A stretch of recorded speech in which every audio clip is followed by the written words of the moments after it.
श्री ग्रंथराज ज्ञानेश्वरी पायदिंडी वर्ष पहिली 31व्या माऊली दिंडीचा भव्य स्वागत सोहळा पांढरी पूल येथे पार. पंढरपूरच्या वाटचालीत श्री ग्रंथराज ज्ञानेश्वरी पायदिंडी वर्ष पहिली यांची 31वी माऊली दिंडी पांढरीच्या पुलाजवळ पोहोचल्यावर त्यांचे भव्य स्वागत करण्यात आले. या स्वागत सोहळ्याचे आयोजन माननीय रविराज तुकाराम पाटील गडाख युवा नेते यांच्या वतीने अत्यंत भक्तिभावाने आणि भव्यदिव्य स्वरूपात करण्यात आले. वारकरी संप्रदायाच्या सेवेसाठी खास खिचडीचा महाप्रसाद, जिरक्याचे व आवळ्याच्या अर्काचा आयुर्वेदिक चहा देण्यात आला. यावेळी 6 सीबीच्या माध्यमातून फुलांच्या पाकळ्यांची उधळण करून दिंडीचा स्वागत सोहळा अधिक भव्य करण्यात आला. सर्व नियोजन आदर्श परिवार यांच्यातर्फे सुयोग्य प्रकारे व नेटकेपणाने पार पाडले गेले.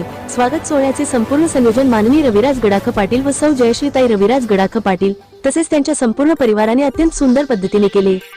या भाविकतेने उथंबलेल्या स्वागत सोहळ्याला अनेक मान्यवर उपस्थित होते. त्यामध्ये Shri Khesmalaskar sir, Shri Kalhapure sir, Shri Phopse sir, Shri Darade sir, Shri Shinde sir, Shri Prashant Gadakh sir, Shri Anil Darandale sir, Shri Shende sir, Karjule sir, Damale sir यांचा मोलाचा सहभाग होता.